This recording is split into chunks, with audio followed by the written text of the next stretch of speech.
बारिश देखो कितनी अच्छी हो रही है माशाल्लाह। सुबह इतनी ख़तरनाक गर्मी हो रही थी, बहुत ज़्यादा, और अब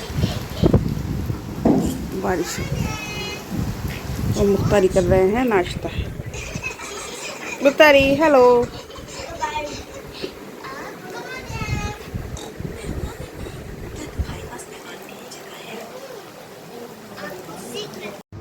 अस्सलाम वालेकुम guys, welcome back to my YouTube channel. तो धूप निकल गई थी और बहुत ज़्यादा गर्मी हो गई, बड़ी ख़तरनाक गर्मी है। और आज जो कह के गई थी कि कोफ्ते बनाना, कोफ्ते तो मैंने बना लिए, लेकिन यही हुआ। उनकी कहानी मैं भी तुम्हें थोड़ी देर में बताऊंगी। और देखो भीग के कपड़ों का मेरा क्या हशर हो रहा। फ़िलहाल मैं आपको कोफ्ते दिखा देती हूँ। आज सिल पे करना पड़ा सारा काम, जार के अंदर कुछ हो गया एंड टाइम पे। तो ये देखिए माशाल्लाह से कितनी ज़्यादा खूबसूरत, मतलब तरी तरी वाले कोफ्ते। जितनी मेहनत करे ना सिल पे करा आज मैंने सारा काम। जार में पता नहीं क्या हो गया, अब राजू लेके गए हुए इसके अंदर, जिसमें मैं कोफ्ते वगैरह पीसती हूँ ना, चने की दाल वगैरह। फिर सिल पे ये रही सिल, इसे धो के जब इसके ऊपर मुझे पीसना पड़ा। जोहा को स्कूल से आया, बहुत टाइम हो गया, तो उसको दे देती हूँ खाना में। और मैं नहा के नमाज। ये नकली गुल्लक जोहा को दे दो, नकली वाली जोहा को दे दो।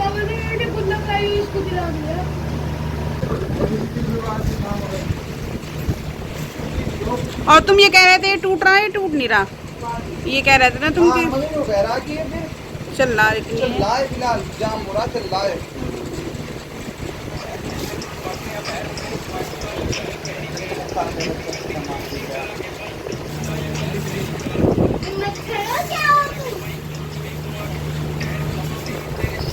आवाज़ कम कर ले, फिर मुझे कॉपीराइट आ जाएगा। ये पीले भाई लस्सी वो हो जाएगी खराब। अच्छा तो नाशपाती है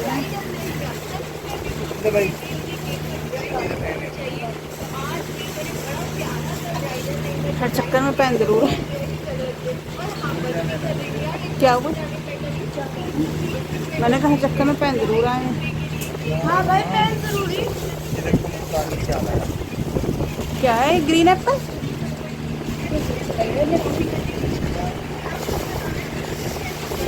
मुख्तार ऐसी चीज़ें लाई। इसमें क्या है? इसका तो गरम हो रहा है। शिकंजी भी पी ली थी। क्या कर रहे हैं तुम? वो पी लो अपनी, ये तुम्हारी के ड्राई फ्रूट्स तो डालने छोड़ दिए इन्होंने भी इसके ऊपर। नहीं तो इतने होते बहुत ज़्यादा इसके अंदर। उतारी परफेक्ट।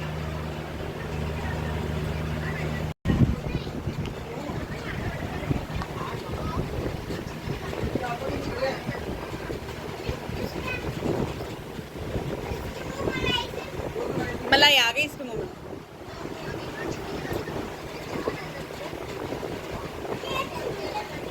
तो राजू से मैंने कहा था देखो वॉश करके नहीं लगाया, ऐसे ही लगा दिए और सब चीज़ें एक के अंदर एक कर दी। और एप्पल यहाँ रख दिए और वॉश करने पड़ेंगे मुझे, इन्होंने वैसे रख दिए बिना वॉश करे। Guys welcome back to my YouTube channel. तो कोफ्ते मैं बता रही थी कि मैं आपको बाद में बताऊंगी फुर्सत से। पता नहीं मैंने खाने का आपको दिखाया है नहीं, हर खाने में मैंने कोफ्ते बनाए थे। हाँ शायद जुहा का खाना तो दिखाया था मैंने। और राजू वो जब खाना वो लेके आया था लस्सी वगैरह, उसके बाद ही मैंने लस्सी पी ली थी। उसके भी बहुत देर बाद राजू ने और मैंने साथ खाना खाया, बल्कि मुख्तार ने तो खाया भी नहीं, क्योंकि वो अपने लिए फ्रूट्स वगैरह लेके आया था ना, तो उसने वही खाता रहा, उसने खाना वाना कुछ नहीं खाया, बस फिटर दे दी थी उसको। तो खैर मैं ये बता रही थी, कोफ्तों का गोश्त तो मैंने पीस लिया था जार के अंदर, लेकिन जो हमारा छोटा वाला जार है ना, उसके अंदर पता नहीं क्या होगा, ब्लेड तो ऐसे से चल रहा था, लेकिन कुछ भी लहसुन वगैरह कुछ नहीं पीस रहा था। फिर वो, और बारिश भी अच्छी खासी हो रही थी। फिर राजू इमरजेंसी में लेके भी गया बेचारे, और उन्होंने ये कह दिया कि तो ठीक है, अब पता नहीं क्या हुआ उसके अंदर, बस उसको वो कुछ ढीला सा हो रहा था, उसका पेच वगैरह कसा। फिर खैर मैंने उसके अंदर प्याज वगैरह डाल के पीस के भी देखा, तो प्याज पीस तो गया, लेकिन बहुत ज़्यादा, इतनी ज़्यादा वाइब्रेशन सी कर रहा, मतलब बहुत जान लगा के उसके ऊपर हाथ रखने पड़ रहे हैं। ऐसे तो लेडीज़ कोई कर ही नहीं सकती। फिर मैंने राजू से कहा कि तुम हाथ लगा के देखो कितनी तेज़ चल रहा है। उनके भी समझ में नहीं आया क्या हुआ क्या नहीं। खैर ये है कि सिल पे फिर मुझे पीसना पड़ा, चने की दाल वगैरह, ये थोड़ा थोड़ा सा होता है ना कोफ्तों के अंदर पीसने का मसाला, तो छोटे जार में तो पिस जाए, बड़े में तो पिस के ही नहीं दे रहा था। और वैसे भी सूखा पिसता है तो पीस ही नहीं रहा था। फिर मैंने सिल को बहुत अच्छे से, पता नहीं कब से सिल पे कुछ पीसा ही नहीं था। जब से मिक्सी आई 2-2.5 साल 3 साल हो गया जब से, तो पीसा ही नहीं। क्योंकि मेरी जो शादी की मिक्सी थी ना जहेज़ की, वो तो ख़राब हो गई थी। उसके बाद फिर हमने ये उषा की नई मिक्सी ली थी, तो इसका छोटा जार मैंने अलग से लिया था, क्योंकि हमारे यहाँ बहुत कम मसाला वगैरह पिसता है ना। और लहसुन प्याज भी, लहसुन वगैरह भी जो पीसना हो मैं रोज़ ही पीस के डालती हूँ, ये नहीं कि डब्बा भर के रख लिया। कभी कभार तो हो जाता है ऐसा जैसे रमज़ान वगैरह में ज़्यादा काम होता है। तो खैर इसको मिक्सी क्या बोल रही मैं। तो सिल को मैंने पहले कपड़े धोने वाले ब्रश से साफ़ किया, फिर लोहे की जूने से साफ़ किया, फिर जब अच्छी तरह मैंने इसे फिर गर्म पानी से धोया, मतलब 3-4 बार, जब तक मुझे तसल्ली नहीं हो गई कि हाँ ये पाक साफ़ हो गई होगी, क्योंकि बहुत गंदी हो रही थी, चूहे वगैरह भी फिरते रहे। और मैंने रख भी रखी सिंक के नीचे। फिर मैंने आटे का जो चोकर होता है ना, वो उससे डाल के उससे पीसा, वो उसके ऊपर रगड़ा। खैर फिर ये साफ़ हो गई, मुझे तसल्ली हुई। फिर जाके मैंने इसके ऊपर कोफ्तों का मसाला करा।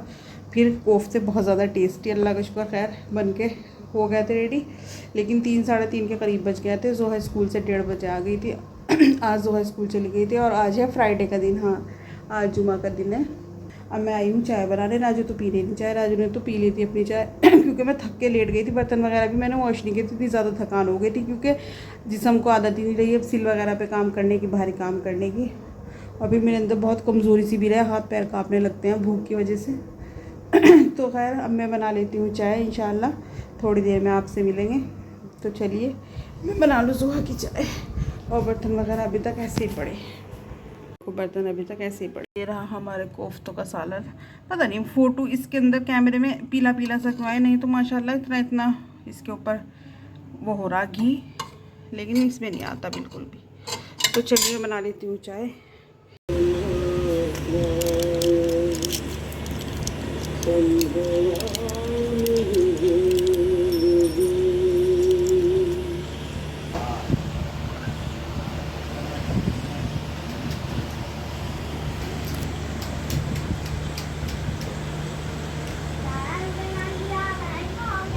तो चलिए गाइस, मैं सालन वगैरह देखिए माशाल्लाह कितना सारा अभी बच रहा है। इसको जल्दी से निकाल के फ्रिज में रख दूँ। नमाज अल्लाह का शुक्र मैंने पढ़ ली, ईशा की नमाज से मैं फारिग हो गई, और दूध भी ठंडा हो गया, ये भी अब फ्रिज में रख दूँगी। तो चलिए इसी के साथ इस ब्लॉग का एंड यही करती हूँ। और खाने का हालात देखो उनके, इस तरह कोफ्ते बचा के डालते हैं। इस डोंगे वो शीट इसमें भी रखे। तो चलिए मैं निकाल लेती हूँ सालन, इंशाल्लाह फिर होगी आपसे नेक्स्ट व्लॉग में। चलिए इसी के साथ इस व्लॉग का एंड नहीं करती हूँ, इंशाल्लाह आपसे नेक्स्ट व्लॉग में होगी मुलाकात। और गर्मी इतनी ज़्यादा हो रही, बहुत ख़तरनाक। ईशा की नमाज़ पढ़ते पढ़ते भी लाइट चली गई थी। खाना खा के मैंने सबसे पहले ईशा की नमाज़ पढ़ी। मैंने सोचा फिर देर हो जाए ना तो क़ज़ा हो जाए, टाइम का पता ही नहीं चलता काम वगैरह में माशाल्लाह से। तो ईशा की नमाज़ पढ़ते पढ़ते मुझे इतनी ज़्यादा घबराहट हुई कि बस दुआ भी पता नहीं उल्टी सीधी मांगी, दुपट्टा ऐसे ऊपर करके पसीने ऐसे चल रहे थे। ये जो मैंने अभी दवाई खाई ना, कैलेस्ट्रॉल की दवाई है ये मेरी, तो मुझे ऐसा लग रहा कि इसकी वजह से मुझे इतना ज़्यादा पसीना है। जहाँ बैठूँ देखो दीवार में भी हमारे बारिश की वजह से कितनी ये आ गई सीलन। तो चलिए इंशाल्लाह खैर आफियत के साथ आपसे फिर होगी मुलाकात। तब तक के लिए अल्लाह हाफिज़। प्लीज़ मेरे चैनल को लाइक शेयर सब्सक्राइब ज़रूर कर दिया कीजिए। अल्लाह हाफिज़।